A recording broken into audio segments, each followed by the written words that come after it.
একটা খাবো, দুটো খাবো, সব মেয়েটাকে চিবিয়ে খাবো। একদিন বিমল সারাদিন কাজকর্ম করে ঠিক বিকেলবেলা বাড়ি ফিরছিল। একটু দেরি হয়ে যাওয়াতেই সে ভাবলো জঙ্গলের পথ দিয়েই তাড়াতাড়ি চলে যাবে। ও মা, এটা তো দেখছি একটা সুন্দর মাটির কলসি। বাহ, ভারী সুন্দর লাগছে দেখতে। এটাকে বাড়ি নিয়ে যেতে হবে, তাহলে গিন্নি খুব খুশি হবে। যাই, এটাকে তুলে নিয়ে যাই, অনেক বেলা হয়ে গেল। বিমল যে হাঁড়িটি জঙ্গলে কুড়িয়ে পেল সেটি নিয়ে সে তো ভারী খুশি।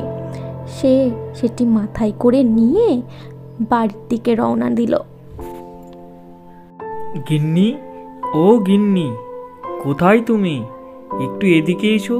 দেখো দেখো, তোমার জন্য আমি কি নিয়ে এসেছি।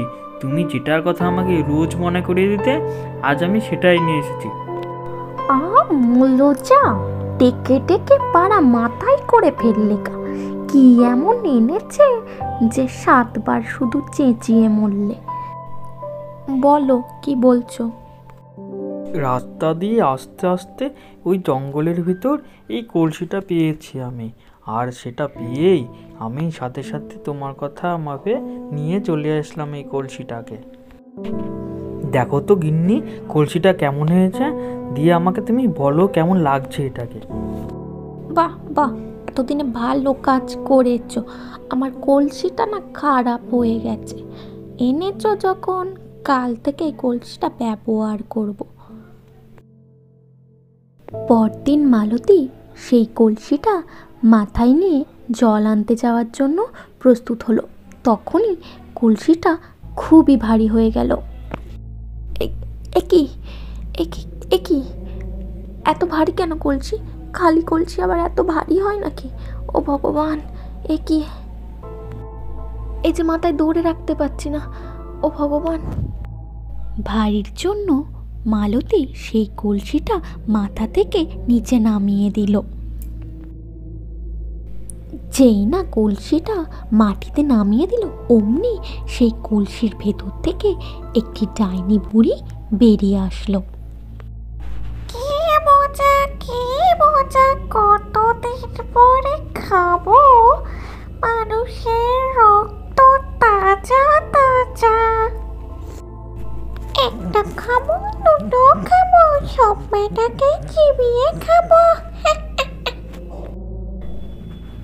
আমাদেরকে তুমি ছেড়ে দাও, আমি সারা জীবন তোমার দাসী হয়ে থাকবো। আমি আর আমার স্বামী তোমার সারা জীবন সেবা করে যাব। আমার স্বামী না বুঝতে পারিনি, তাই ওই কলসি তুলে এনেছে। আমি কোনোদিনও কারোর ক্ষতি করিনি, আমাকে ছেড়ে দাও। বলো আমাকে কি করতে হবে, আমি সব করতে রাজি আছি। আধার ঘনিয়ে চারিদিক হলো কালো, এই মানুষের ছা খুব ভালো।